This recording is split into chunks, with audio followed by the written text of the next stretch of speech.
প্রতিদিন আমি অনেক দেরি করে ঘুম থেকে উঠি, কিন্তু আজকে বাইরে যাওয়া আছে বলে আমি খুব তাড়াতাড়ি ঘুম থেকে উঠে মুখটা ধুয়ে এই তো নিজের জন্য একটু চিড়া তৈরি করে নিলাম। মাঝে মধ্যে আমি চিড়া খেতে খুবই পছন্দ করি। তারপর আমার সবচেয়ে প্রিয় কাজ কফি বানানো। কফি আমার এতটাই পছন্দ, আমি চাইলে দিনে 10-20 বার করে কফি খাই, কিন্তু ওই তো কফি খাওয়া ঠিক না বেশি, এই বলে বাসায় আমাকে কেউ খেতেই দেয় না এতবার।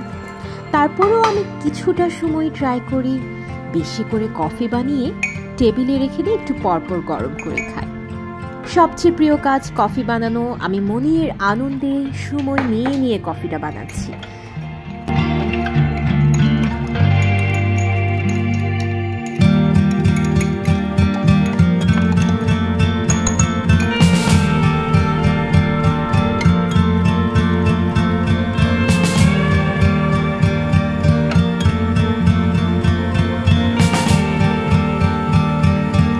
আমার ইয়াম্মি টেস্টি কফি বানানো হয়ে গেলে আমি এটাকে বারান্দায় নিয়ে যেয়ে এনজয় করব। একদম প্রকৃতির সাথে আমার প্রিয় কফি। কিছুক্ষণ বসে বসে আমি এনজয় করার পর তারপর আমি রেডি হব আমার বাইরে যাবার জন্য। মাঝে মধ্যে এমন হয় কোনো ড্রেসই খুঁজে পাই না, তাই আজকে আমি মামুনির আলমারি থেকে ড্রেসটা নিয়ে আসলাম। ভাবলাম যেটা পরা যায়, কেমন লাগবে দেখি। দেখতে তো আমার কাছে ভালোই লাগছে। তারপর এই তো আমি একটু সানস্ক্রিন দিয়ে নিলাম ফেসে, তারপর একটু লিপস্টিক দিয়ে বেরিয়ে পড়ব। মানে আমি চশমা ছাড়া একটুও দেখতে পারি না। আমি যে লিপস্টিক লাগাবো কিভাবে ঠোঁটে, এটার জন্য আমার চশমা লাগবে। তাই তো এই যে আবার চশমাটা পরে নিলাম। এভাবে একজন চশমার জীবন। আমি অবশ্য মামুনির ড্রেসিং টেবিলের ওখানে রেডি হচ্ছিলাম, তাই তো এই যে বাবা এসে টুকি করে দেখে দিয়ে গেল যে আমি কি করছি।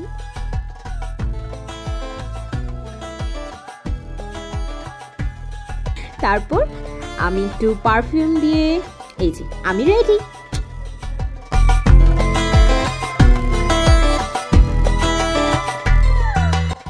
মানে পরে আমি ড্রেসটাও পরলাম, মামুনির আলমারি থেকে আর দুটো ওড়নাও সিলেক্ট করলাম। তারপর আমি ভাবছিলাম আসলে যে কোন ওড়নাটা বেশি মানাবে। সবাই বলছিল হলুদ ওড়নাটা, কিন্তু আমার কাছে মনে হলো কালোটা। পরে দেখলাম যে না, আসলে সবাই যেটা বলছিল হলুদটাই বেশি মানাচ্ছে, ফুটে উঠছে কালোর ওপর।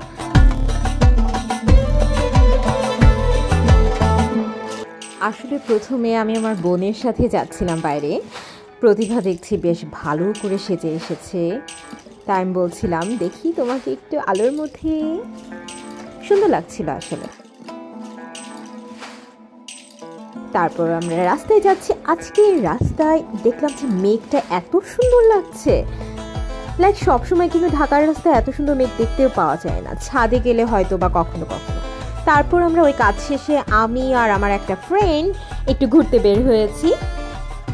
এই যে আমার ফ্রেন্ড, আমরা দুজন মনের আনন্দে রাস্তায় ঘুরে বেড়াচ্ছিলাম। তারপর কিছু নার্সারি এখানে এসেছি, দেখলাম কিছু সুন্দর সুন্দর প্লাস্টিকের পট গাছের জন্য, আমার বারান্দায় সাজানোর জন্য। এই যে আমার ফ্রেন্ডের সাথে আমরা ইচ্ছে মতো ঘুরে বেড়াচ্ছি। তারপর আমরা গেলাম একটা জায়গায়, একটু আমাদের মনে হলো যে আমাদের পাস্তা খাওয়ার খুবই ক্রেভিং আসছে। আমাদের এরকম খাওয়ার কখনো ইচ্ছে হলে আমরা দৌড় দিয়ে চলে যাই। তারপর আমরা গেলাম, একটু পাস্তা আসতে দেরি, আমরা একটু ছবি আর ভিডিও করে নিলাম। তারপর এই যে আমি একটু বসলাম, বসে আমি একটু সুন্দর করে কিছু ছবি তুলে নিলাম। আমাদের পাস্তা চলে এসেছে, আমাদের পাস্তাটা খুব এনজয় করলাম। তারপর মনে হলো একটু চাপ খাওয়ার ক্রেভিং আসছে, তারপর আমরা দৌড় দিয়ে চলে গেলাম একটু চাপ খেতে। আমি দুইজনে ঘুরে ফিরে বাসায় ফিরে এসেছি। তারপর বাসায় কিছুক্ষণ রেস্ট নেবার পর আমার মনে হলো আমার অনেকদিন স্কেচ করা হয়নি। লাইক এই খাতাটা আমি স্কেচিংয়ের জন্য কিনেছিলাম, বাট অনেকদিন টাচই করিনি। তাই আজকে একটু মনের আনন্দে যেটা আমার ভালো লাগলো একটু ট্রাই করে ফেললাম। কেমন হয়েছে প্লিজ জানাবেন। আর এইদিকে মামুনি তো সেই বকা শুরু করেছে, আমার টেবিলের অবস্থা অনেক খারাপ, তাই চট জলদি গুছিয়ে ফেললাম। গুছাতে গুছাতে আমার এত সুন্দর একটা গিফট পেলাম, যেটা আমি খুলতে ভুলে গেছি। এটা আসলে একটা বুকমার্ক। খুলে দেখলাম না, এখনই এটাকে ইউজ করা উচিত, তাই আমি সাথে সাথে এটা খুলে ফেললাম এবং খুলে আমার একটা বইয়ের মধ্যে আমি লাগিয়ে ফেললাম। এটা আমাকে ছায়ানটের একজন আমার জুনিয়র অবশ্য সে দিয়েছিল আমাকে। সত্যি অনেক সুন্দর। I just love it.